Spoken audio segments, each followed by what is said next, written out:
Hey, good evening, everyone. This is Buffalo Picker. I want to welcome y'all to my show. Tonight, I have D from Flipping Particles. I have Shane from Rise and Grind Picking. I'm sorry about that, Shane. I'm just excited, man. And I have the Glass City Pickers. Help y'all. I am a part-time reseller. I am a full-time federal employee, and I am also retired military. I'm going to go ahead and let the panel go ahead and introduce themselves. Go ahead, guys. You guys can go first. Good, D. Hello, everyone. I'm Flipping Particles, also known as D. I'm a full-time reseller in Michigan. I've been full-time selling since May 2018, and I love it. All right. I found my happiness. So I'm the Rise and Grind Picker, and I sell on eBay and Amazon. Amazon, my account's about 5 years old. eBay, been selling since 2005.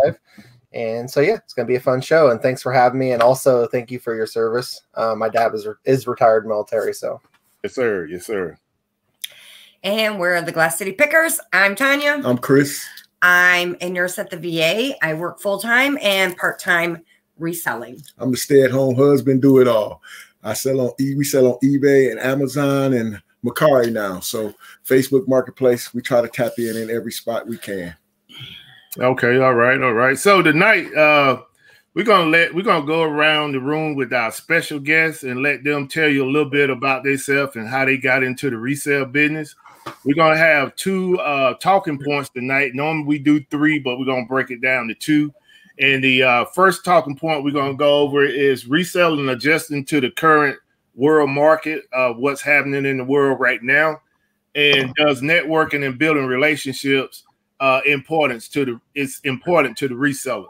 So those are the two talking points. We're going to do question and answer. If you have any questions, please add it in the comment section. We would definitely highlight your question or your comment. Sorry about that. Oh, no problem. And last but not least, we're going to do a show and tell. So right now, I want to give a shout out to the people that are in the chat. Who do we have? The nurse flipper, Fat Man, the flipper, and we have about 4 more people in the background. Y'all can come out and introduce yourself. You don't have to be in the shadows. So we're going to go ahead and let the special guests tell a little bit about themselves or how they got into reselling. And then we'll get into the talking points. I guess I'll go first. I've actually been selling for a very long time. I was a casual seller since eBay started. Back when they did money orders and cash in the mail. Wow.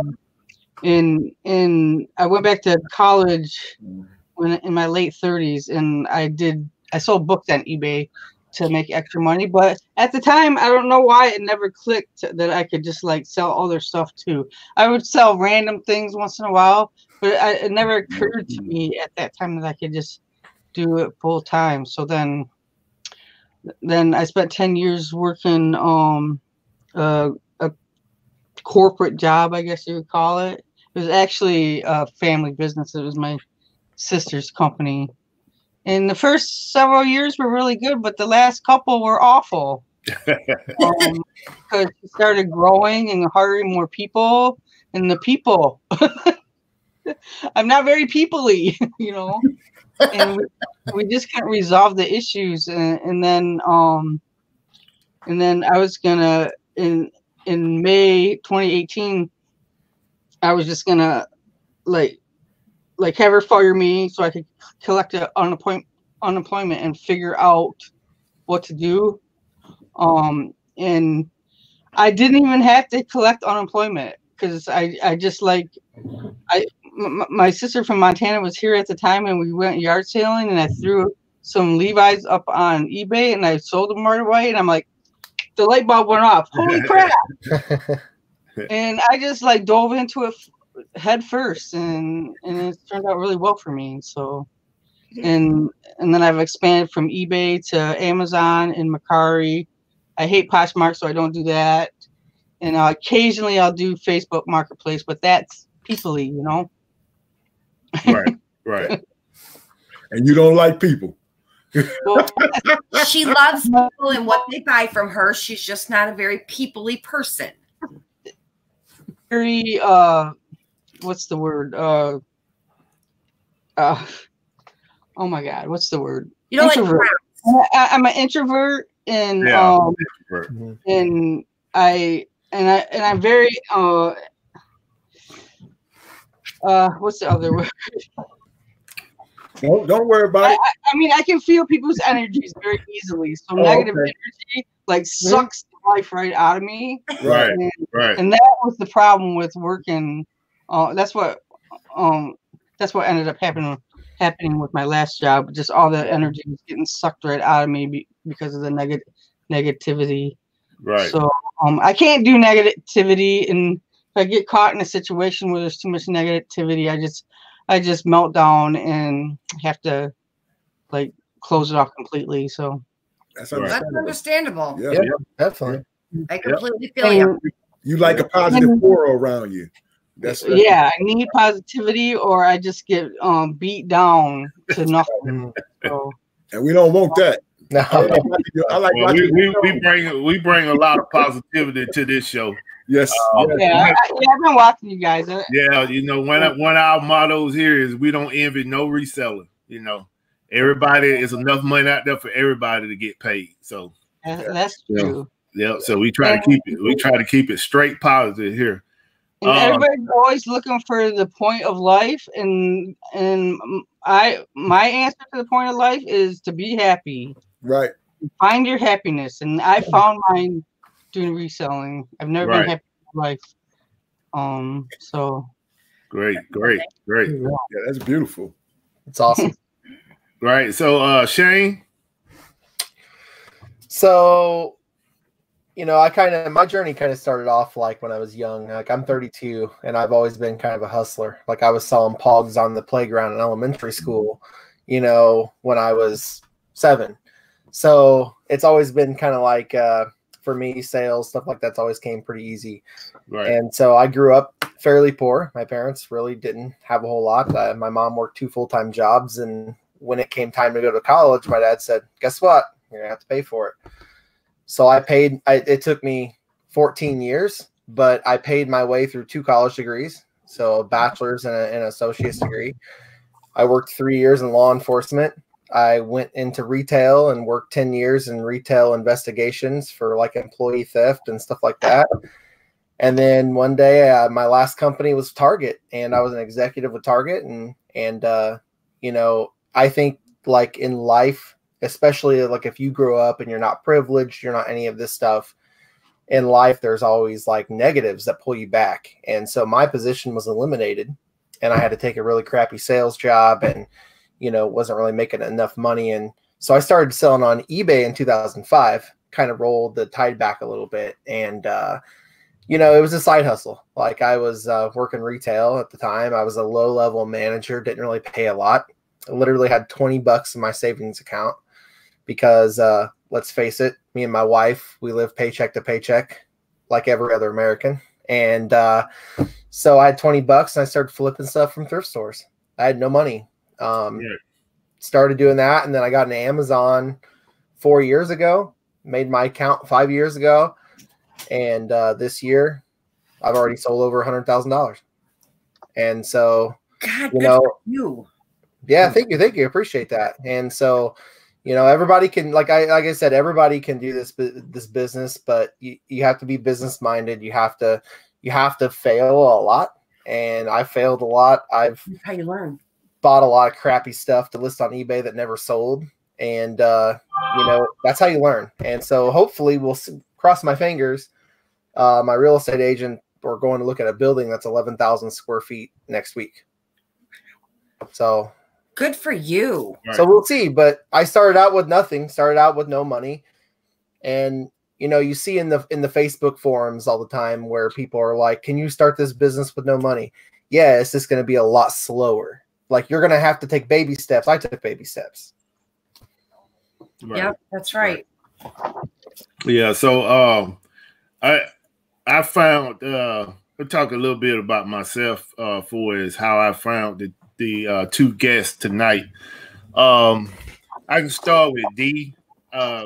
Basically, I found Flipping Particles through Landshark Picker. He basically put me in an arena where I started meeting all these new resellers, because basically the resellers that I knew was the ones that was really pumping out videos, had all the somebody got a sale. I was looking like, what was that? Yeah, so I was watching all the ones that had all the subscribers, and the ones that was like pumping out videos every day. And when I met Landshark Picker, he just kind of turned me on to another arena of resellers. So through that, connection, I was able to find Flipping Particles. I went and checked out her show, and I was like, it's a nice show to watch. It's real friendly atmosphere. She putting out some good information. So, I try to support her show as much as possible. Now, the speaker, Shane, is when I was on the fence of trying to figure out if I wanted to be a reseller, I started out watching this guy, Reezy Resales, and I was watching his videos, and I was like, okay, this guy putting out some good information. It seemed like, as a new person coming into the business, I'm like, it seems everything he says seems like it's sincere. But once I start actually getting into the business and seeing that, okay, he is putting out some 100 information. But I'm talking about Reezy Resales 2 years ago. So I was watching his videos, and I was like, okay, it's just like what he's saying when I'm out here in these stores. So as I was start watching videos, I started branching out, and then I came across a video said Rise and Grind Picker. So I was like, let me see what this dude talking about going in the dollar store. So I watched his videos. It was like, okay, this dude is not trying to hide nothing. He being 100%. He's showing people exactly the way he buying. He's showing people the procedures that he used when he determining what kind of, or the process that he used when he's trying to determine what kind of product he's going to pick. He give you a little backstory on, what his thinking process is on buying this product. So I started following him. And from him, I started learning about other pickers like Bearded Picker. I would have never known who Bearded Picker was probably if I wouldn't have started watching Shane first. But the thing is, it's just amazing how things, come into fruition. It's like I'll start watching this guy before I became a real picker. Yeah. And look, I got him on my show. So I mean, yeah, man. So I like I said, earlier, I'm grateful that you all was able to, find time in your schedule to be here tonight, and we definitely appreciate it. Well, I appreciate you inviting me, and appreciate being on here with Dee as well. And I think that's going to be a fun show. And to be honest, not really much to do in quarantine, so perfect time, right? Yeah, exactly. I caught y'all at the right time. So we'll get into the first talking point. The first talking point is resellers adjusting to the current situation in the world right now. Basically, it's an open-ended question. So I just want to know, how is this affecting you? Is it no effect, or, is it business as usual for you? I know, all resellers are on different levels when it comes to the resale game. Some are sell on 2 platforms, some are sell on 4 or 5 platforms. But I just want to put that question out there, with everything going on right now with the virus, how are your business being affected? Or is there no, it's still business as usual for you? For me, eBay is pretty much hopping. So, I don't do a ton, but I do enough to be comfortable, Right. But I have switched it up a little bit, just to adjust, just to keep my store moving. I started selling food items without gouging people. It's not about the gouge for me. It's just about having things that people may need that they can't access, that right. I can less. And I cover my expenses and I make a little bit, but I'm not about the gouge. So and it also keeps my store alive, you know. I'm still selling other things interspersed in the, you know, I'll sell a few jars of peanut butter, then I'll sell something normal, right? You know? So yeah. So your average, so right now your average is about the same as it was before the virus? No, it's above. Oh, it's above. Oh, okay. Yeah. I'm probably doing $250 a day right now. Right. And before I was struggling to, my main goal was $100 a day on eBay, and whenever I did more than that, it was a good day, right? Right. So now it's about $250 a day. Just because people are buying. I guess they just home. My Amazon store is dead right now, but eBay's. I haven't really been adding things to it though. So. Right. And what kind of store you have for your eBay store? You like 250 or 500 or more? I have 800 items in my store. All righty. I got to get there. Yeah. So what about you, Shane? So it's kind of a little bit of both. It's good and bad. So for eBay, like I've never really been, as soon as I started Amazon really heavy, I never really went heavy eBay, but I have about 702 active listings right now on eBay. I've done just because I'm listing and I'm not outsourcing Amazon. Right. And so here's like what you really have to understand with Amazon is it's very scalable, and it's very scalable in a very quick way, but you have to have time and money. And so for me, I just don't get to do eBay a lot. With the listing, I mean, I've done about $1,000 this week on eBay. But the difference is like I was selling grocery items, and on Sunday, Monday, and Tuesday, I did over $5,000 in sales in just grocery items. You know, so and that's on Amazon. You know, so I'm more heavy Amazon, but like I said, good and bad. Like, you know, I had to go through some trials to, you know, realize, hey, can't sell this stuff. Like I was selling N95 masks last summer, but you know, it was replenishable for me that I found at Walmart, and I had them sitting in my Amazon store since last summer. And when I started selling them, obviously I bought more, you know, stuff like that, and sold more, you know, 2 months before the virus was even here. And so, you know, you have to really understand like pricing, you know, you have to understand fair pricing. You don't want to mark your prices way too far up. But, you know, I feel like it's been one of those years where since this virus has hit, I've kind of had to step back and think, okay, what's a game plan of what I should sell and what I shouldn't be selling? Never had to do that before. Ooh, someone sold some. 2-0.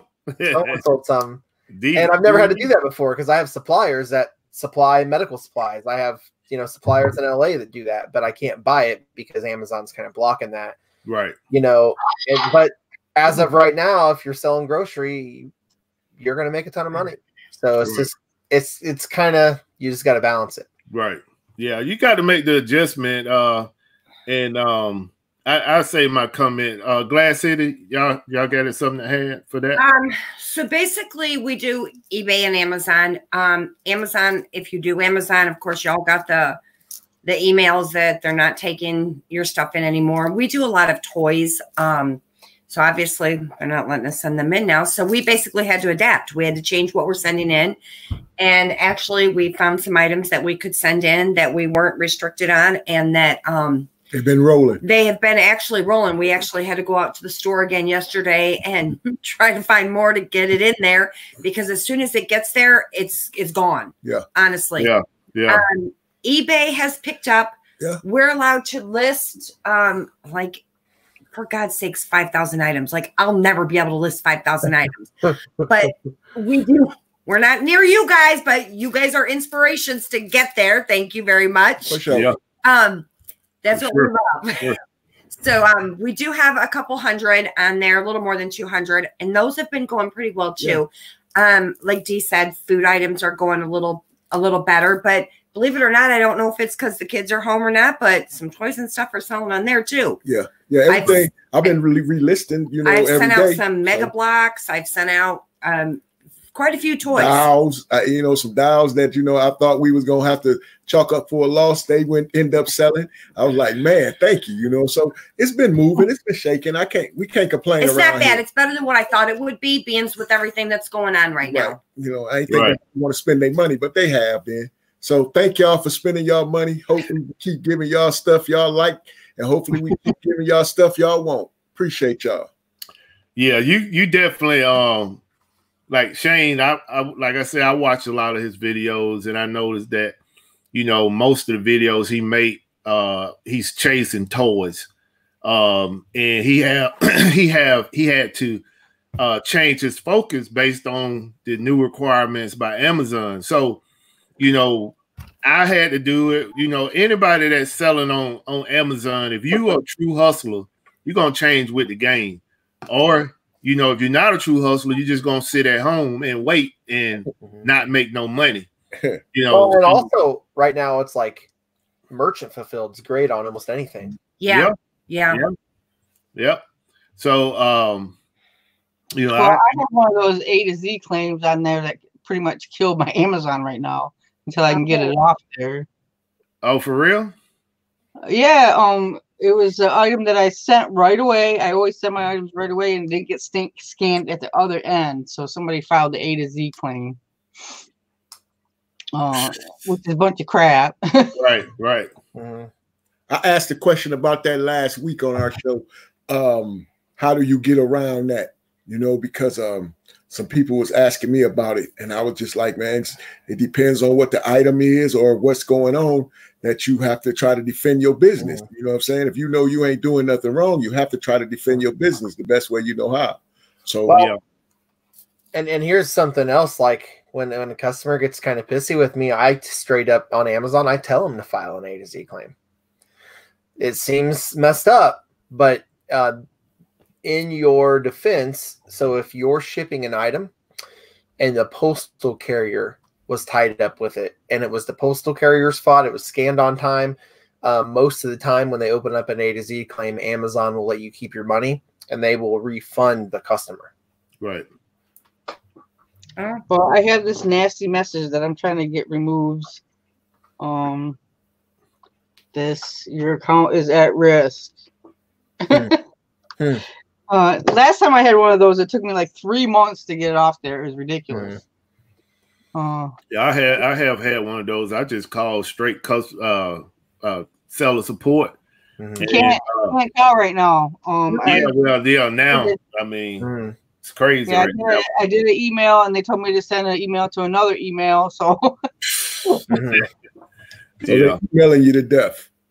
Yeah, well, and it really depends on kind of like what the A to Z claim's for, because there's like thousands of things that, you know, like if it's just a damaged in transit or something like that, I'll tell them to file an A to Z claim. Right. You know, if it's an A to Z claim saying like, hey, you're selling this used as new, like that's a more serious offense. Right. Well, this buyer was really nasty anyway, and so I called Amazon when you could still call Amazon.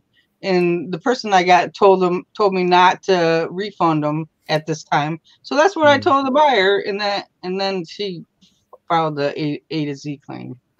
Yeah, that's crazy. I'll get over it. You know. Yeah, I had one filed on me. It was a Funko Pop, but the good thing about it, normally I have a guy, one of my connections that will, you know, where I would like buy cash for product from him to get the Funko Pops. But this particular Funko Pop, I bought it from GameStop, so I had the receipt.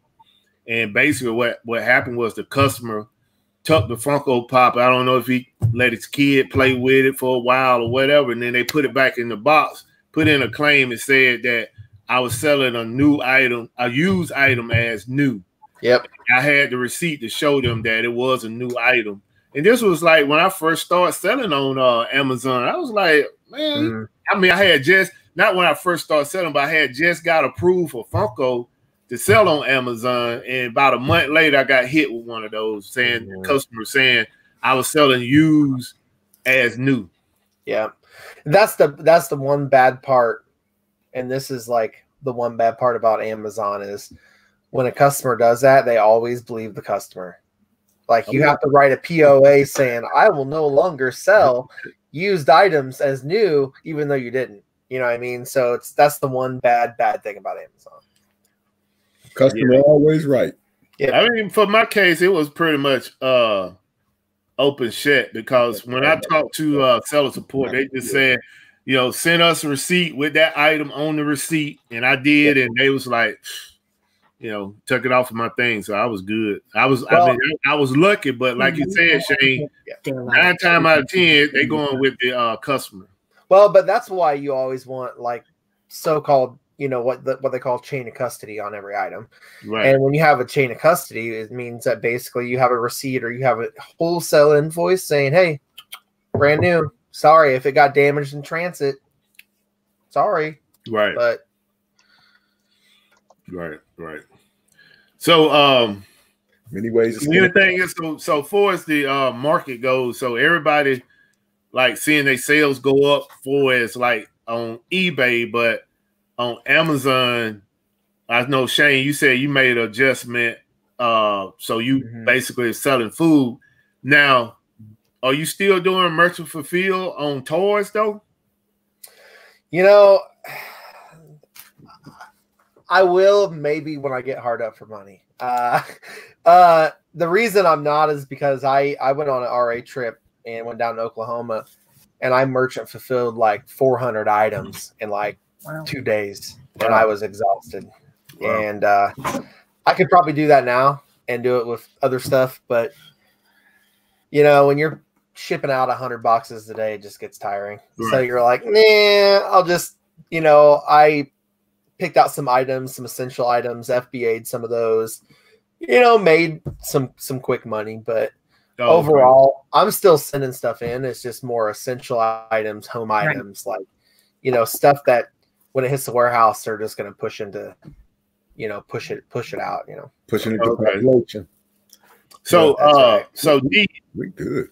D, do you have arrangement for pickup, or are you actually dropping your stuff off? Like your sales? I go to the post office every day. You do? Oh, okay. Yeah, my mail carrier comes in the morning. So my packages aren't ready to go in the morning. So okay. So I like the post office anyway. Okay. So anybody know whether or not UPS suspended their pickups? No, they're still doing pickups. They're still doing pickups? Yeah. Yeah. I think they'd rather do pickups actually. I just go to, I always like going to the UPS hub, especially for Amazon, because it seems like when you drop a package off at the hub, like I dropped 7 packages off yesterday and they already hit the warehouse, like live, you know, one day turn. But I think when you schedule, like if you schedule a pickup or you go to like the UPS store, it takes like an extra couple days, you know, it just seems. When our son dropped our packages off, it seemed like they were on there the next day, or it was just a couple days. Yeah, like literally it got there fast. Yeah, honestly, so we're in Ohio. It's a quick turn, you know. Right, and it was a quick flip too. You know what I'm saying? Soon as it seemed like we tried. I told Buffalo, I said, "This stuff is gone already." You know, it's like, it's gone already. You know what I mean? And he's like, "How long y'all had it in there?" I said, "We ain't had it in there but a day or two, if that." No, within the first couple hours, those first few items were gone. Yeah, so now. You know, I mean, people need that stuff, man. I mean, it's some people just afraid to leave their house, and they ordering that stuff up, stockpiling. So yeah, I did like 3 or 4 food shipments, and as soon as the food shipments hit the warehouse, 20 minutes later, I sold $1,000. Yeah, we're doing pretty well. 20 minutes. Yeah. Hey. I mean, to be honest with you, when I got that first email saying they're going to suspend sending things in, I was like. And we had a whole load to go. Yeah, I was a little like getting depressed almost, because I'm like, what the heck are we going to do with everything? And you know, have to think about it and adjust and change your ways. And that's exactly what we did. And thankfully everything's going well. Thank you, Buffalo. Oh, yeah. Yeah, man. I wanted to make a video of all that stuff I got in the garage to ship to Amazon, but I'm like, no. You don't want to make that video. You don't want to make it. Because people are like, what's he sitting on? I know, man. I know. Landshaw Picker was like, nah, you don't want to do that.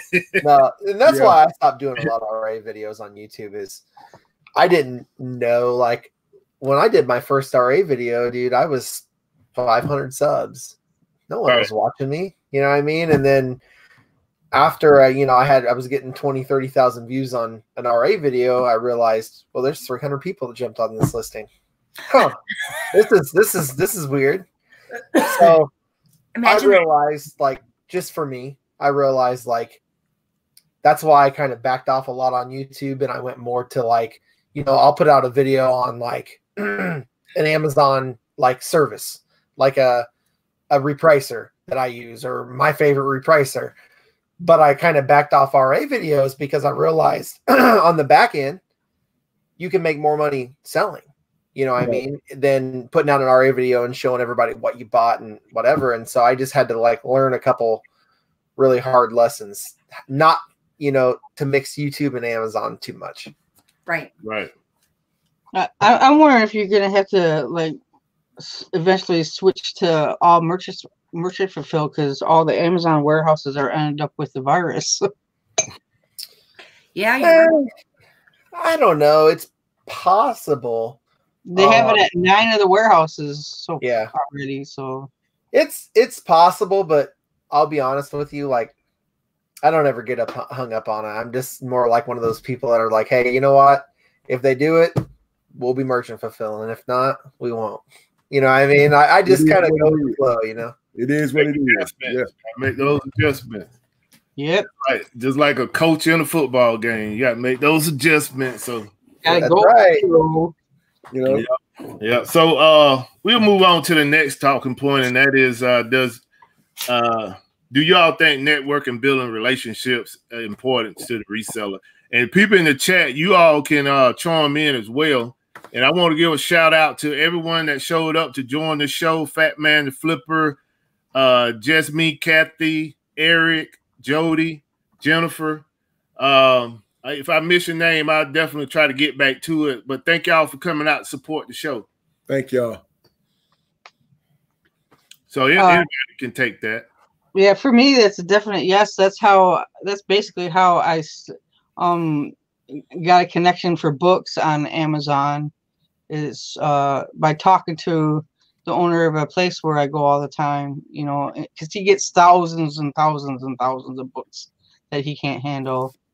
But I was selling books, and he saw how well I was doing, so he started selling his books on eBay. So I don't get as many anymore. But he also got sued.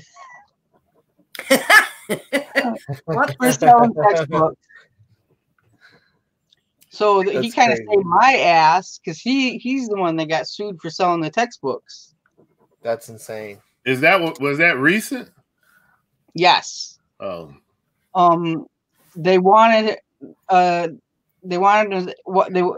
was selling different textbooks that he was getting from Amazon returns, and a certain textbook company, there's actually 3 of them that are with one lawyer, sued him, and they wanted him to settle for like $27,000, and his lawyer got it down to $10,000. So he paid him off just to get out of it, because they would have they would have kept it going forever. Dang. They accused him of selling counterfeit books. I think they're just saying that they're counterfeit, because I got a bureau for one of these books too. And it didn't look counterfeit to me. It looked like a regular, normal book.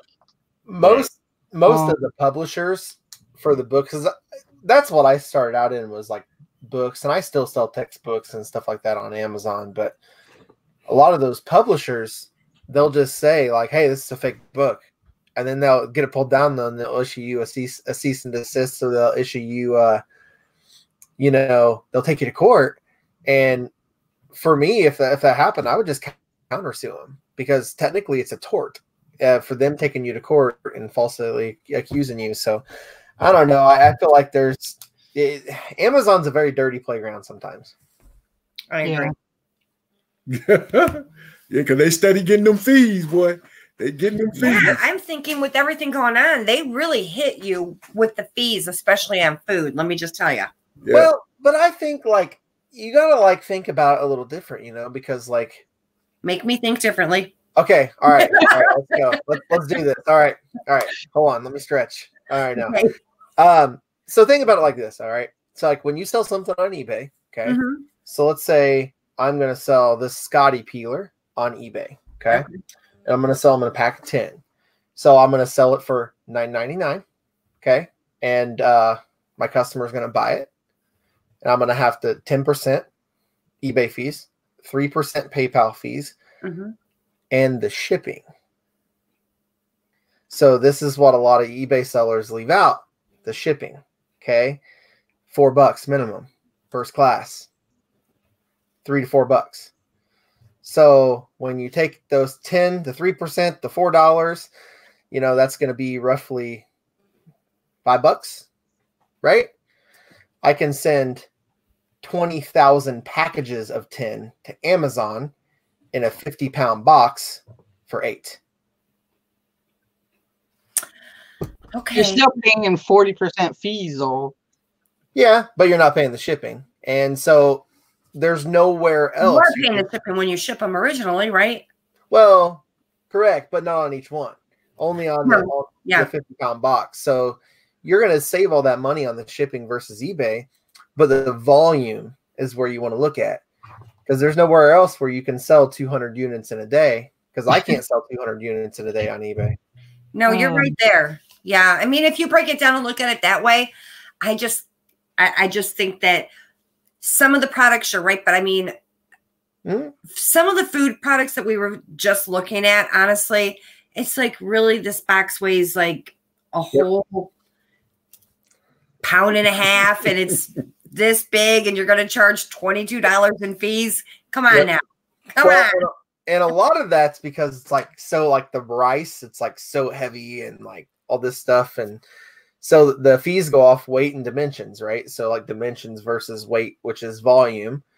And so, you know, for me, like also you'll be amazed how many people will like make a listing and enter it wrong. So I've noticed that. And when they enter it wrong, the fees go way up because the weight and everything's entered wrong. Yeah, I have noticed that when we've sent things in and I'm looking at the whole thing down at the very bottom and I'm like, wait a minute, that doesn't weigh that, or that's not that big or that small. Yeah, they do. I don't know if they're trying to get away with something, and then dingling here comes along and looks at the thing. And I don't know. For what I don't understand is all the automation that Amazon have to their disposal. How in the heck they let people create those templates and let them last for, you know, a period of 6 months to a year or to 2 years? You would think that they would do some type of audit on those templates and remove them. Well, I've even gotten some crazy listings removed because someone tried to hijack them and list them as a mask. It was like a Swiffer liquid. Someone tried to hijack the listing and make it into a mask listing, and they pulled it. So, you know, now I have to recall that inventory and then send it back in. So, and that's what just happened to us. I won't say exactly what it was. It was a barbecue sauce. So I sent it in. We sent it in, and we were the only FBA. So it got there. I had it. It was a huge 2-pack, and I'll tell you the price. I had it listed at $23. There was a merchant fulfilled, had it for $17.90. I'm still bitching about this big time. Sorry. Merchant fulfilled for $17.90 and $7.90 shipping. Yeah. 3 times Amazon hit me up with basically price gouging, that they took it off because it was price gouging because I lowered the price to $22. I'm like, who's not adding right here? Yeah. Well, and that's why, like right now, I'm doing more eBay because there's a lot of pricing errors, and Amazon's bad. Yeah, the government really has Amazon like in a corner right now. So I'm just kind of like, yeah, I'm gonna do a little bit of eBay, just kind of take some chill time, send in a few shipments here and there. Yeah. So needless to say, as soon as that got there, we brought it back. I'm like, screw it. I'm not even arguing with this. This is ridiculous. You can't call 50 cents, send me my stuff back. Yep.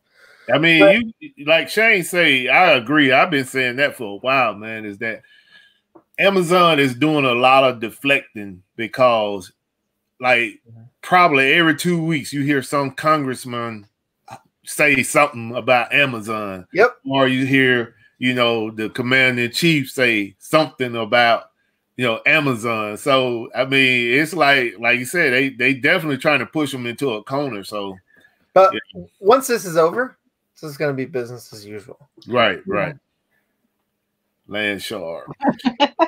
But people like a lot of people will say like, well, Amazon, like the ROI is like not as much, like, and you're right, like the fees are 40%. But in February, I sold $48,000 and I took 50% of that to the bank. Yeah, that's what I'm talking about. That's what sweet. I'm talking about. That's real sweet. That's real sweet. Hey, I gotta tell my wife, I love eBay. Don't get me wrong. I love the other few platforms that we own, but it's something about Amazon that I feel like, hey, winter chicken dinner. I'm an eBayer. I like my eBay. Don't get me wrong. I started on eBay. Yeah, absolutely love eBay. Like my passion is finding old stuff and vintage stuff, but Amazon pays the bills. Right. Yep. So Glad City, y'all kind of see, listen to Shane, how that blueprint came together, right? Right. Yeah. I'm out with eBay. Yeah. Graduate with Amazon. Right. So yeah. And dude, I see where you got it from. He was telling me the whole time. Yeah. He was telling me about you the whole time, Shane. I'll tell you, he said, man, this guy Shane, man. Hey, man, you got to go check it. I went and checked out a couple of videos. Yeah, I appreciate that. I was the person that was on the fence about this game. I'm like, man, I really ain't trying to do all this, But my wife, she was. I wanted to eat. eBay. She wanted her eBay, and she did her eBay thing, and I got to seeing her in Buffalo. I'm in the background looking in, and I got to seeing them, and I seen how Buffalo smiling. Then I seen the money that's coming into our code. That nice little sound that D just had. Yeah. That cha-ching, the cha-ching, the cha-ching. I'm like, hold on. I'm in the bed. We sleep cha-ching, cha-ching. I'm like, hold on. Oh, we gotta wrap these packages. We gotta get. I'm like, okay, then. All right, dude. This game ain't playing. So Buffalo made me start doing my research like I should have been doing. When he told me the first time, when he said, this is what I'm planning on doing, man, what you think? And I was, like I said, pushed it to my wife. Go ahead, baby. You go ahead and do that. But whoo! And now I see the blueprint. Thank you, Shane. Thank you, Buffalo. Thank you. I appreciate this community. I promise y'all, we appreciate this community. That's on everything, man. So basically the networking thing, because if it wasn't for y'all, we wouldn't. Hold on. Go ahead, baby. Just what the both of them just said about her wanting to quit her job and do what she loves, starting out slow, and what you're making. That to us is inspiration. You guys are motivation to us. We're like, yes, I know we can do it. You know what the crazy part is? The best thing about this business is there's 30 different ways to do it. So Amazon's not for everyone. eBay's not for everyone. But I focus on eBay and Amazon because I feel like that's the only two platforms I sell on, but I feel like those are the two most platforms that speak most to me. Some people are different, and it's okay to be different. Well, the difference is I don't care what platform it is, Shane. I'm not going to sit here and lie. I don't care what platform, as long as my product's moving, But I see Amazon, when I see them checks and I know the profit margin I know we done made, I just get a chill. I'm like, yeah, that's sweet. That's sweet right there. And I keep on focus on that. But since all this stuff been jumping off, and I have had a new refocus on just trying to list and get different things on our store for eBay, and plus being able to say, well, we're gonna start this Macari thing. Let's see what that's all about. So cross listing and all that type of stuff. So it's been kind of interesting just to see my value, you know, my growth with the business, because I know what she has done. Plus, she's a full-time worker. So as I look at it and like, man, and then like I listen to Buffalo and I get to looking at y'all shows. Like I look at Dee every morning, every time she on, I go pop in on her because I want to hear what she has to say. Every time Thrifty Lounge on, I pop in on her. I want to hear what she had to say. Land Shark, I go back and look at their videos, seeing what they talking about, seeing what I can say. Okay, maybe that can work for us too. Yep. So it is networking. And we do get to watch Sunday Morning with Callie, and I hope he's doing well, by the way. Yeah, we do watch Sunday Morning. Callie Picker. Yeah, Callie Picker. We do watch Sunday Morning with him too. So, you know, we make it do what it do, honestly. And that's the beautiful thing about the community, though, is like there's so many people. Like if it wasn't for the internet, like none of us would have met.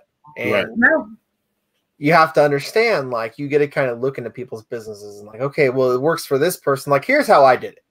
This is exactly how I did it.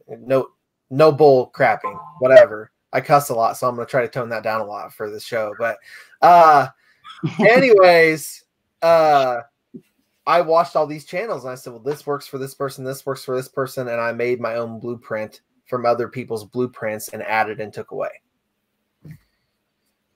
Right. And that's great. I just appreciate y'all.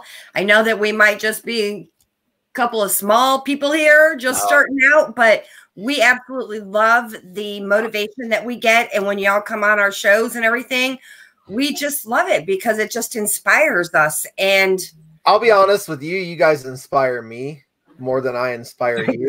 Because let me tell you this. When Buffalo sent me that link, okay, last week, and I was sitting there, I'm like, I'm gonna go into this show and see what it's about. Craig was on it. Me and Craig go way back, dude. We're good friends. Me and Craig, we talk, you know, at least a couple times a week. He's a good dude. Like this community is a great community. But when I sat there and looked at both of you, I'm like, you guys reminded me when I first started out. Oh, good. You know? And like what I mean is like I had $20 in a savings account. Like that's all I had. You know? Right. Well, you know, we like you said, we all start here. You dig? And so, you know, with the movement that everybody trying to make, and really right now, it's no movement for a lot of people. So what you have to do, you have to reinvent yourself. You have to reinvent your swag, your business, and everything you want to do. Now you get to do it. You know, so I don't sit on my hands no more. You know, I still have a procrastination about me a little bit, but when I get that fire lit, I'm doing what I need to do. You know what I mean? And I know eventually that procrastination gonna shake off because I see the money keep shaking in. What's up, Tesla Picker? How you doing today? And I watch his videos, and he has some hilarious videos, man. Y'all go check out Tesla Picker. He got some cool videos, man. You know what I'm saying? He got some good ones. But hey, yeah, let me step in and give everybody in the chat a shout out. Once again, I want to thank everybody for coming out to check out our show. We definitely appreciate it. If you have any comments, I'm definitely going to try to highlight it inside the big screen so everybody can see it. If you have any questions, just put your question out there, and if it's for Shane or D, just highlight it and they'll get to it. So, yeah, once again, what's going on, Land Shark, Tesla? Yeah. Thank y'all for coming out. Yeah, for sure. And hanging out with these OGs, these vets in the game.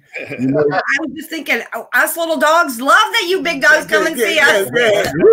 We love y'all big dogs. I don't want to be a big dog. Hey, D, you all about positivity. Don't put that in the atmosphere. Yeah. Don't get that positivity. Be a big dog. Yeah, there you go. Yeah. But I do agree with D. And if you surround yourself with positive people and winners, that people that want to win, you are going to win. Right. It's all in your circle. She's been telling me that for over 7 years. Yeah. She's been telling me that. So, you know, when I eliminated a lot of people in my circle, what'd she say? Stay. Oh, I didn't say it. Stay authentic. I like it. I like that shirt. There you go. Oh yeah. Not carbon copy. Not carbon copy. That's right. Yeah. So who you are. But you know, I think, like, you know, there's pros and cons. Like, like, here's the thing. You stay authentic, you're going to get haters. Like, when you spit the truth, people don't like it. And that's doesn't matter. Yep. It doesn't matter. And that's right. And you always have to, that's the whole reason I started YouTube was I wanted to help people. And, I started out just like everybody on Amazon, on eBay, on YouTube from zero. Like, and eventually you just have to figure that out. And I think so that, like, the relationships question, I think relationships are huge. Mm-hmm. Buying and on the selling side. It's both because, like, I met a dude off Craigslist I bought from the last 3 years. We just stopped buying. I just stopped buying from him because he ran out of stuff. I bought his entire collection and made thousands of dollars off of it. But then networking like us, like if, Buffalo Picker, if he messaged me and needed help on Amazon one day, I'd be like, yeah, absolutely. I'll help. And you have. I don't know if you remember it, but you have. Yeah. I have sent you a couple messages before I even met you through the Landshard Picker Network. Mm-hmm. I sent you a couple messages, and it took you probably a week, but you responded. Yeah. And I was like, man, I ain't nobody, but a boy wrote me back, man. I was like, yeah. Hey, see, back off that. I was just shooting some stuff out there in the sky. So I'm on the phone with my one morning. Wifey then went off to work, so I'm on the phone on Instagram. So I said, I see Rally Roots on there. Mm-hmm. I shot him a shout out, and I was so surprised that they shouted me back out. I was just like, dang, it was just like, dang, okay. So when I see this community, even the higher post or whatever you want to call them, I see this community saying, hey, I acknowledge you. Mm-hmm. And that feel good. That make me look at people, let's say, with our videos or our shows. I want you to understand that it's love over here. It's nothing but love. Same here. It's love, like my wife just said, love and learning. Yep. It's no BS to this table. If you want to come to this table, come with your hard hat, but come with your heart. Yep. And stay focused and real with it. That's all I say. Mm-hmm. But yeah, on that note, I was smiling too that morning. I was like, dog, these old whales that shot old shark a little something. I was like, okay, then, thank y'all. Yeah, when basically building relationships, you gotta, and I'm echoing on what Shane said, and I'm a true believer of it, is that you definitely have to surround yourself with people that are trying to go or going in the same direction you're trying to go.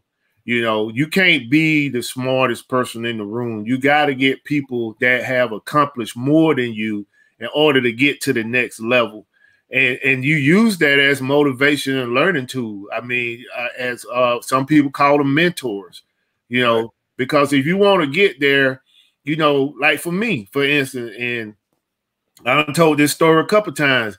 I ran into Sue at a Walmart. We were both in Walmart, sourcing at the same time. And I'm treating her like a big superstar because she on YouTube and I've seen her on a few shows. And she was like, Buffalo, all you got to do is turn the camera on. Just turn the camera on, and 2 weeks later or 3 weeks or so, I finally did it. So, and now I'm here, so. And that's through, she didn't have to tell me that. She didn't even have to plant that seed. She planted that seed in me to inspire me to go do that, Yep. So, she wanted to be, keep everything to myself, don't share. I mean, she didn't have to say that. She could just say, hey, how you doing? I'm a little busy right now, kept it moving, So, and YouTube's one of those places where you need people like Buffalo Picker and Glass City Picker. Like, you guys do this show, like you're a team. And I think you need to surround yourself with people like that on YouTube because YouTube is normally a negative place. Right. Well, I don't know how, but you didn't been around it longer than we have. So, and I didn't heard Kevin talk about it, a Thrifting Lounge talk about how negativity. I didn't heard other resellers say that.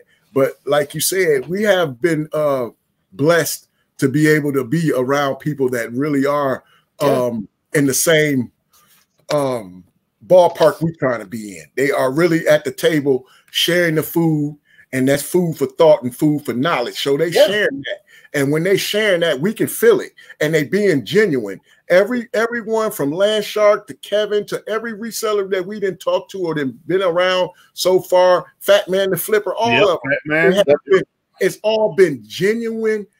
It just made me feel like, dang, I done got around people that make me feel like everything that I feel, they feel.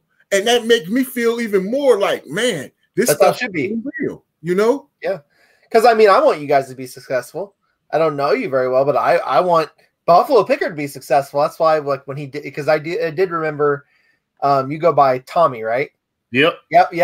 So I remember when you messaged me, like, it takes me a little while because, you know, there's some weeks, like, I'll get a couple people that, like, kind of flood my inbox. And when he messaged me, I just sat down and answered it because I take the time to do that because, you know, I don't just want to be successful myself. Like, I want other people to have the same success. Right. And I'm thankful that everyone we've come in contact with since doing this feels and I feel like they've been genuine and they want the same for everyone that's been on with us. But I agree with you. There's some negativity out there on YouTube. You know, you've got some people that are just too big for you and don't have the time. So, but I'm brush it off your shoulder. Brush that off. Yeah, brush the haters off. That's how we do it. I'm thankful that I really am I am so thankful that we've met a lot of beautiful, wonderful people on here. We really have. And I believe that, you know, everything is going to play itself out long as you keep him first and you understand where you're going. Long as you understand where you're going and what you're trying to do, I don't think nobody can shut that down. I think you're your biggest enemy. Long as you're doing what you need to do, you're going to be okay. And with all that's going on in the world today, we just got to learn to adapt and make our sales go. And if you're looking stupid somewhere with this stuff that's going on and you somewhere worried about the next person, hating on the next person, you know you really got issues with yourself. So you need to face off with yourself and get yourself right. And that's true. Like, and like for me, like, I know I got haters. I don't care. Like, I'm making money on Amazon. Don't care. Like, and if you do YouTube, you are going to get haters. Like, that's just the bottom line. But I just don't let it bother me. Like, I stay calm, cool, and collected, and I make money, and it's for my, for my family. Like, I got a 10-year-old daughter. Like, I have a wife. Like, I don't do this just for me. You know what I mean? Right. It's bigger than you. Way bigger. That's how you want it to be. Right. You know? Right. Yeah. And another thing too, you can go back to what D said is, being around positive people. I'm a firm believer is that you put positive things out in the atmosphere, positive things going to come back to you. If you being negative, you're going to stay around negativity. You being, if you're going to envy somebody, I mean, that is just a negative energy anyway, so I'm like D, I don't have time for or entertain people with a whole lot of negativity. If they come negative with me, I just shake it off and keep it moving. I don't entertain that stuff. $9 bills, you can't spend them nowhere. Get back on track. Get back on track and keep pushing forward. Can't spend a $9 bill nowhere. You know fake when they recognize it anyway. If you know something, you know fakeness and realness, and your aura will feel it. Like, hey man, these people ain't right for you, man. And my mom used to tell me a long time ago, everybody ain't your friend. No, this is my friend. Everybody not your friend. But I feel like a big portion of that is like, and here's what I mean. Like, I like when people message me, like when Tommy messaged me and I messaged him back. It wasn't because I wanted satisfaction from that. It's because, I wanted him to be successful. In return, the universe is going to pay me back. Right. It doesn't matter about anything else. Yep. Yeah. And I'm telling you, I don't remember exactly what the question was, but I figured it's been a while ago. Yeah, I figured that you was gonna give me the answer that I was looking for, and I mean it did help. I was excited for one to get a message back from me, and for two, it did help. With the situation that I had. But here's what I tell everybody though: is like I'm just a dude that sells shit out of my house. Like that's just this is what I am. I'm nothing more, nothing less than that. You know. Right. Right. Hey D, can I ask you a question, D? Sure. Since you've been in this business, and you mainly do what you do, thrifting, and you go garage sales and stuff like that. Garage sales, thrifting, RA. I do a lot of RA on eBay. And I do just about everything. Okay. Nice. What is your most unique item that you have found and sold? My most unique item. Oh, that's a hard one. Back there are my most unique uranium glass. I love it. It glows in the dark. I mean, it's glows under black light. It's unique to me. It's just I just started selling it. I'm saying it hardly because I want to keep it, but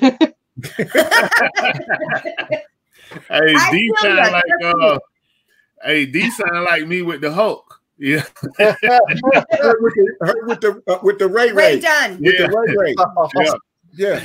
So I mean, there's usually not a lot of things that I want to keep, but they're just so cool. They are cool. I agree. See, like for me, my weakness is Starbucks mugs. Starbucks mugs. I keep them all because I love to drink coffee, so I keep them all in coffee cups. Right. How many you got? Oh, probably like 15 or so now. Yeah, or so. I probably got a few $100s just chilling in my cabinet, you know. But right. That's true, Craig. I love giving stuff away. That's one of my favorite things to do. Sometimes I do it on my show, and sometimes I do it under the radar. So. Right.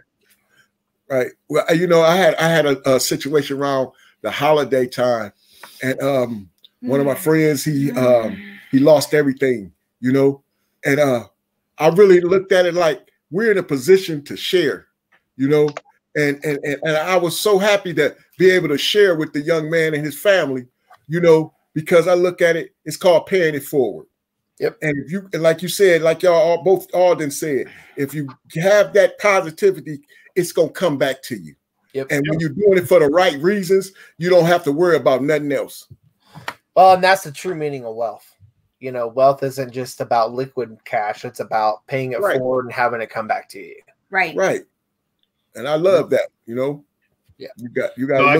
So I guess the consensus is, you know, with reselling. Networking is great. Exactly. Good. I didn't forget the question. Networking, building that relationship is great. So that's good. That's good. So that question you posed, Glass City, what about y'all? What are the most unique items that we have found? Right.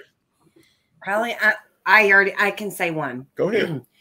And y'all are probably gonna look at me like, what is she talking about? But I never had seen one. I didn't know what the hell it was. We bought a pallet.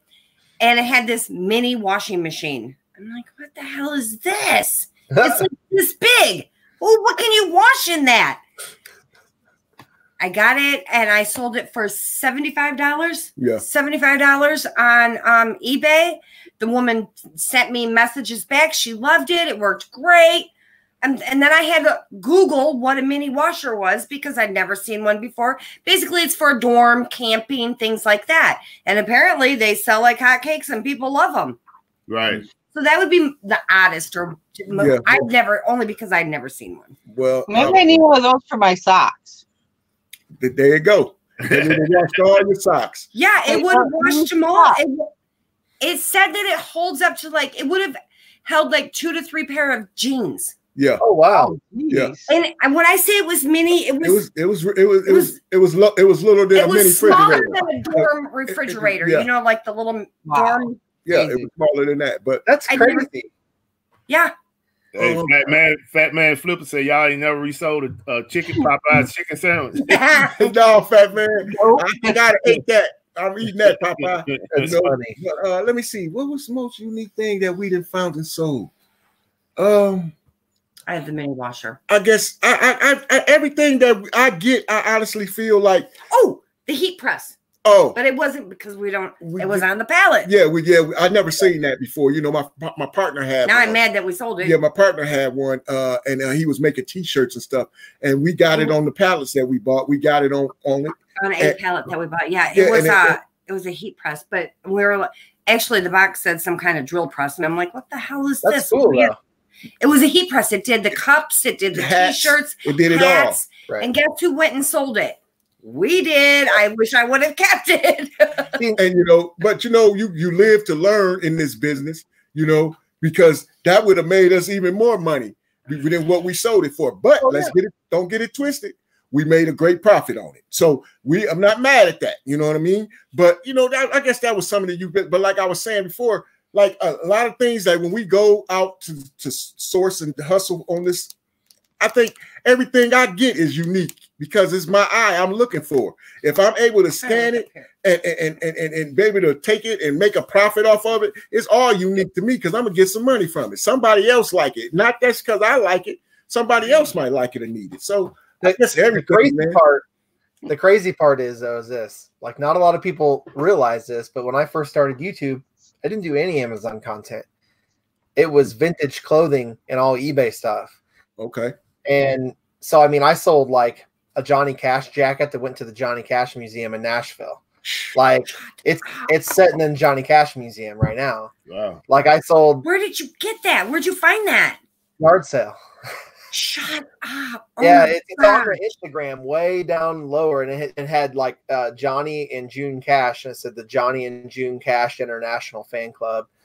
Better yet, I still have to list 130 of them because I only listed 12 of them. But I went and responded to a Facebook market ad last summer, and it was one of the head crew members off of REO Speedwagon sold me 155 vintage concert T-shirts from the 60s and 70s. Wow, nice. Yeah. And you haven't listed those yet? Not all of them. I've already sold a couple. The first one I sold was a 1980 Live Aid concert T-shirt from the Philadelphia, and it had the UK concert with Queen and everything on the back. Wow. I sold it for $230. $230?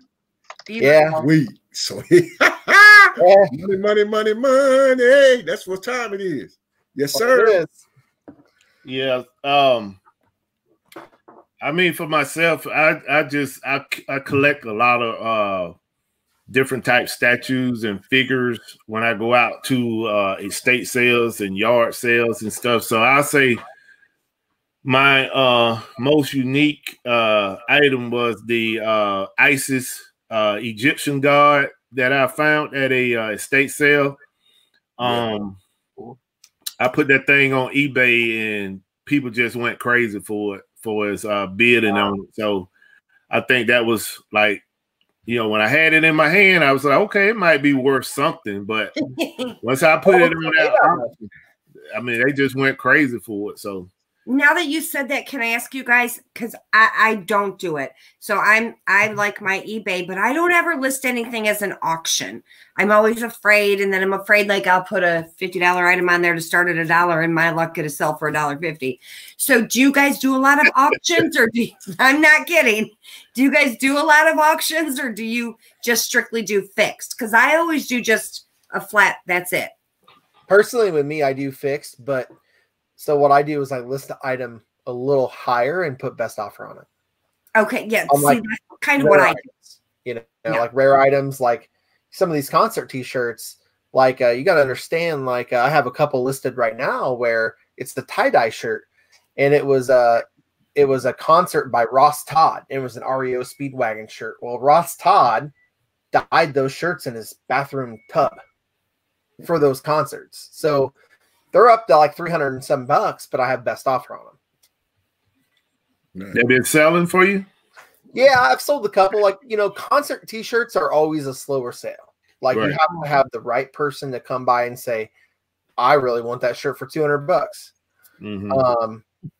So I've sold a few. Like I sold that one for $230. I sold one just today for $70. It was a 38 special 1970s concert T-shirt. Right. For $150, the dude shot me an offer for $70, and I'm like, yeah, I'll take it. $70, whatever. So. Okay. All right. Go ahead. I mostly do buy it now, but I do use auctions to for clearing stuff out. So. Oh, okay. Or if I come across something really unique that I think may be good for an auction, I will do it. But that doesn't happen very often. So do you have like a time period, like in the year, that you try to liquidate, or is it just random? No, just it's random. And a couple of weeks ago, I was doing auctions just to get more action in my store too, and it was working actually.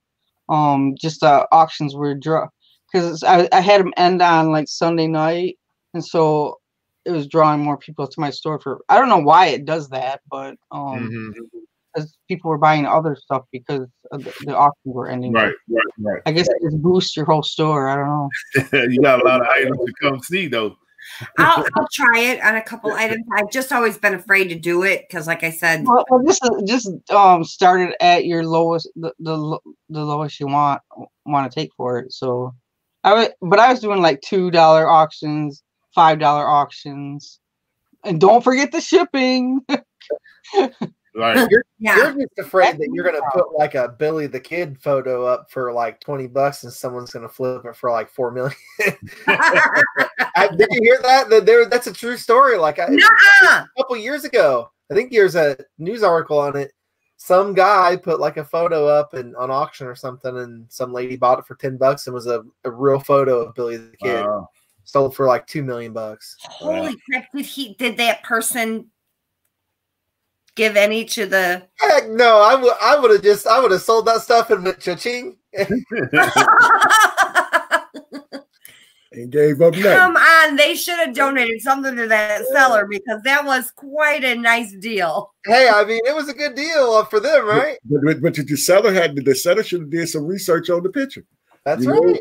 See, that would be like my. Hey, man, I mean, in certain cases, you only know what you know, man. Right. I mean. Yep. That's true. Right. That's true. Probably didn't even know what he had, you know. I guess it'd be like if we went to a yard sale or something like that, and we just picked a picture up for $2 and it sold for $2 million. You know, how did we know? They didn't know. But you got to leverage what you got. So like here's what I do. Like if I'm listing on eBay and I can't, because I deal with a lot of like really rare stuff. Like I got a boxing ticket from like the World Championship heavyweight fight with the dude's name, I can't remember it now. Patterson, Floyd Patterson. Right. Heavyweight champion in the 60s. I listed up for $300. But the thing is, how I found it was I went into Google and I just did an image search on Google. Oh, and I found like tickets like on Etsy and other places because it pulls from everywhere.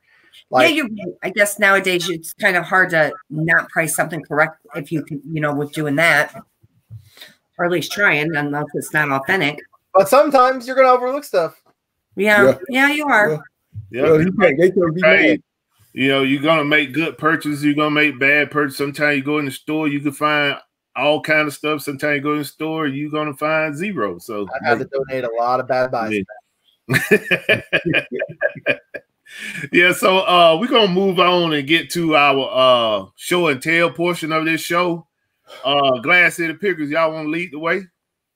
What you got there over here? I think I showed this Friday, but not everybody may have seen it. So this is my, you know what it is already, you guys. My Ray Dunn that I usually try to buy 2 or 3 of because sometimes one ends up on a shelf in the house. Hey, you know what happens. So this is, can you see that? No. There you go. There you go. Okay. Yeah. So it's a cookie jar. She's an artist out of California. Have you all heard of Ray Dunn? Okay. Oh, yeah. So absolutely love it. And right in the dumpster divers. What's that? From the dumpster divers. So, yeah, she goes really well. I mean, men and women both go crazy over her items and things. So, and they're only found at a few stores. That's it. She's mass produced, but she's not sold everywhere. And a lot of things go really well. Just depends. Awesome. That's a good piece. That's a good piece. Yeah, it was a good piece. I was happy when I found it. I've got a few birdhouses too. One just happens to be in the living room right now. I've got more Ray Dunn stuff than sold stuff. You know what I'm saying? I can't wait. Hold on. I gotta retract that. No, I guess, like I told her, as long as you can sell some, you can have some. So she's been selling a lot of it, so I don't mind her having it in the house, and it look good in the house too. Another thing I do with my Rae Dunn is when I do have it on eBay. Do you guys do the global shipping? Yes. Because I'm telling you, I've sold Rae Dunn to Sweden. I've sold it to the Netherlands, Canada, everywhere. It's everywhere. It's a well, they probably can't get it there either, you know. So yeah, I mean, I'm not sure, but I have sold it. Honestly, I sold a whole canister set over there. So what else, Chris? The Spider-Man. Yeah, you can show that. This I don't. You picked this out. Yeah, so I got these. We got these, man. I had ordered these. I ordered about 5 or 6 of them. Can you see them, guys? Yeah. Spider-Man. Well, that item I was going to send to Amazon in that shipment, you know, and it got womp womp womp. So I got about 6 of those, and I got some other Transformers that I got from a toy distributor and a few other things. So when I couldn't send the stuff, I was sitting there like, "Hey, eBay, here you come." Another Rae Dunn. And then she got her another Rae Dunn. It's a. Oh, I like that. That's Can you nice. see that? You like it? Yeah, I like it. $49.99. Nice. Hey, Rae Dunn stuff is like bueno. Like back in the holidays, there was like a little cup with a hat. Cocoa. Oh yeah, the Santa Claus hat. Now it's the Easter bunny. $60 a pop. Yep. Yeah. We sold them. And we got some. But yeah, that's all, y'all. That's all. I'm not letting her pull out all this Rae Dunn stuff. This one's cool because it's a bedside watercraft and cup. Yeah. That's cool. Yeah. Isn't it? You could actually use that other one as a flower vase too. Kind of reminds me of but those are what my pictures are for in the kitchen. You know, the pour and the drink, and I have flowers I put in those. But they're for sale. I have some for sale. Just remember that all that stuff, even in the kitchen, is for sale. The person that offered the right price is going up out of here. I'll get you some tin cans and put some utensils in. We'll be okay. Like, all right, let's end this stream now. I don't want to. Hey, Glass City, Lanshaw said check out private ship as well for international shipping. Okay. All right. All right, yeah, thanks, OG. So whoever want to go next, D or Shane, and I'll follow up last. D, go ahead. D already got that old pertanium over there showing the whole that blue stuff, man. I like that now. And the glow in the dark. I was wondering what that was. These are very popular right now. Love it.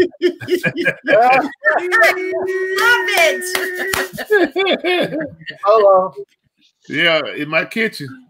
All right. So I'm getting ready to list this puppy on eBay. Let me take it out of the package. I was actually going to list that right after the show. So I know you've heard of like the Baltimore, you know, the Braves, like the baseball team, right? Atlanta Braves. Well, this is a 1940s Boston Braves National League Championship pin. Wow. Okay. So that's from like 1946, I think. Wow. So it'll sell for about probably $70. Nice. Where you find that, Shane? Yard sale? Buffalo. It's Where's state that fair? at?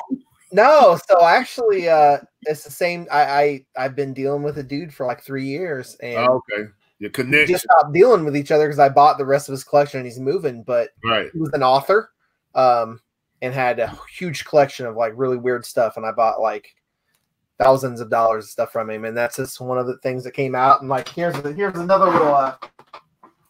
I'll give people a bolo on eBay. Nutcrackers are huge money, and so this is a Mouse King Steinbach Nutcracker, and it's a mini Nutcracker. This sells for about $110, $120. Yeah, I tried to get some of those at Dillard's after Christmas. Yeah. Wow. And it's Steinbach, so they're all German Nutcrackers, handmade in Germany. That's the name we was looking for too. I know. They have. Have you guys ever heard of Dillard's? It's a department store. Oh yeah, yeah. But yeah, after Christmas.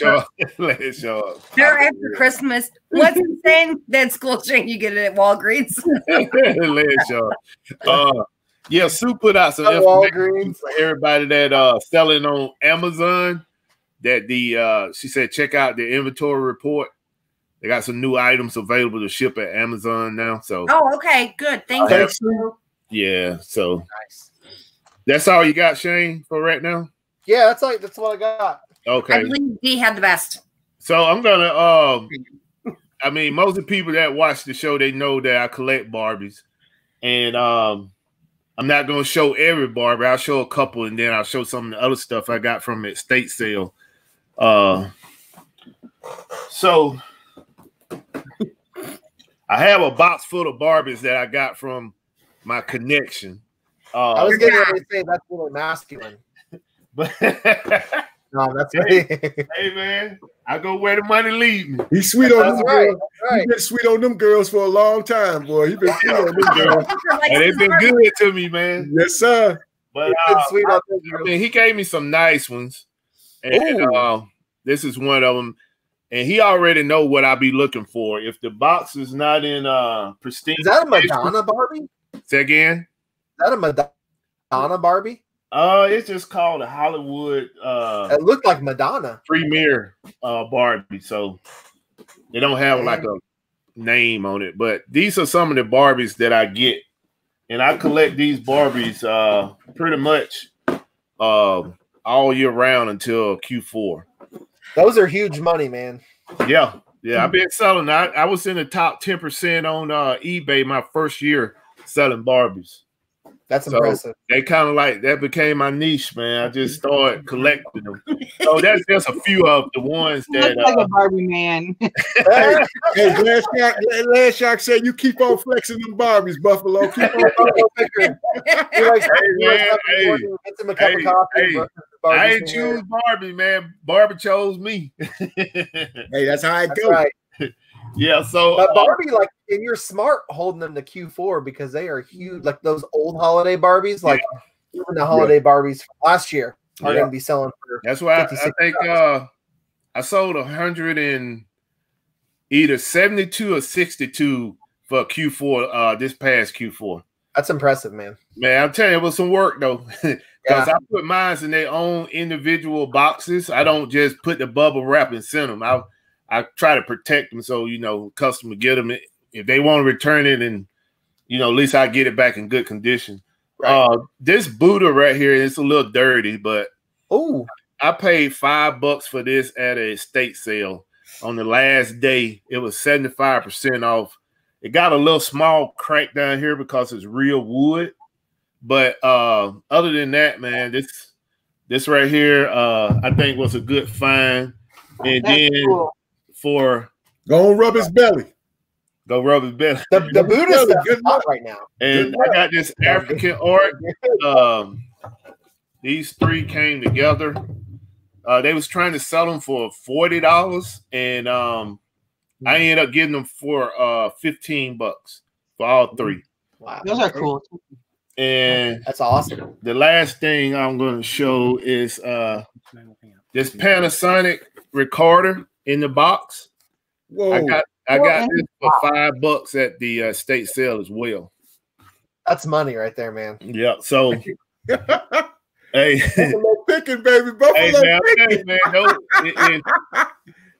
I said this on the show last week, or I think on the Glass City show, is that you got to approach this situation going on in the world with with common sense. You can't approach it with fear. You got to approach it with common sense. So when I go out, I'm not going to let the virus keep me from going out. I'm going to go out, but at the same time, I'm going to put the precautions in place to protect me while I'm out. So I know I went to some estate sales in garage sale. Nobody was showing up. The pickers were staying home, man. You got dibs. I didn't know if we had any. There's no estate sales. There's no garage sales. There's no auctions. I felt like an MVP showing up. I mean, they were glad to see me. Like, man, we thought nobody was coming today. They probably opened the door for him and like, here you go. His car. Here you go. Hey, they carried stuff to the car for him. Yeah. He was #1 that day. So for everybody that is around estate sales, You want to go on that last day, especially now because they having like 2 or 3 days. Those first 2 or 3 days, people ain't even showing up. So they practically trying to get the stuff away on the last day. Yeah. So if you can go, this is all I get. Postponed. Postponed. Oh. Wow. Yeah, it's too many of them down here, so it's just they had a few that they postponed, but majority of them was still going on. Well, my state is shut down, so the gas stations and grocery stores are open, but everything else. You're in Michigan, right, D? Yeah. OH. I'm in Illinois. You know what? I have sourced a lot in Ohio. I've sourced I like your shirt. I almost bought one of those bikes last summer. I stupidly didn't buy one. Thank you. With the banana seat? Yeah. Yeah, you should have bought it. Old school. I'm gonna show you. Old school right there. Thank you, D. I had a bike like that. Heck yeah, man. Yeah. Me too. Awesome. Yeah, so I'm just gonna go around the panel. If you got any last words or inspirations you want to put out, please go ahead and do so at this time, and then we're gonna just go ahead and close this show out. So whoever want to start is open floor. I'll start it off. Go ahead, man. Go ahead. Oh, no, go ahead, Shane. You the guest. You the guest. Go ahead. All I gotta say is this: anybody can do this. The number one thing's execution, and if you want to be successful in reselling, you really got to ask yourself, do you want to do the work? You're going to be working more than 30 hours a week. You're going to be working more than 40. Do you want to do the work? Thanks. I think I just want to say to everybody in this world, everybody out there in the YouTube world, everybody, period, be safe, use common sense. Thank God every day for breath. Wash your hands. Wash your hands. Nurse. But do it all. But like Shane said, I didn't think that I didn't think I personally, because I knew my wife didn't mind doing the work. I didn't think I was going to be capable of doing this work because I didn't believe in this at first. Not going to lie to you. I just looked at it man, this is a little thing, man. It's going to blow over. Ain't nobody worried about that. But when I seen and started researching and started understanding, I'm thankful every day that we got blessed to be around y'all, to be in this business. Then I got G.I. Joe and baby G.I. Joe over here. I get them both at each ear, boom, boom. It's like they doom. They beat me, but I tell you, I appreciate them. And I appreciate it. And we appreciate everyone out there. Yeah. Inspiring us. Yeah, just keep y'all focused and stay safe out here, man. And love your neighbor. Believe that. Love your neighbor. All right. D, you got anything? Are you good? I'll say what I always say. Stay authentic and be happy, because that's the point. That's it. Hey, Flipping Goodies, I haven't checked that video out, but I definitely will go take a look. Once I finish this show, I'm trying to do a video on my eBay sales so I can get that done, so I can get these packages taken to the post office. So the advantage we have here in Atlanta, like I mentioned on one of my videos, that we have a 24-hour post office, so it's open all day, all night. So that's great. Yeah, so I'm trying to get. Huh? That's really nice. Oh yeah, yeah. You think my post office is open until 6 o'clock? We got a hub airport here, so they got the post office to Oh, you got the good post office, the one that stays open real late. Yeah, it stay open. So I'm gonna try to get these packages done, do a video while I'm doing it, and then take it on over to the post office. So my little last inspirations for the show is: speak what you seek until you see what you said. Speak what you seek until you see what you said. Basically meaning that put it out in the atmosphere and basically know that it's gonna come back none and voided. So that's what I do all the time. I ask the power that be in the atmosphere what I want. And like I can contest that my requests mostly don't come back none voided. So, keep that in your mind. I got it up there on my board. So I try to repeat that every day. So with that being said, I want to thank D, Flipping Particles, Shane, Rise and Grind Picker for coming to my show. Glass City Pickers, you know, I thank y'all on a weekly basis for coming to my show.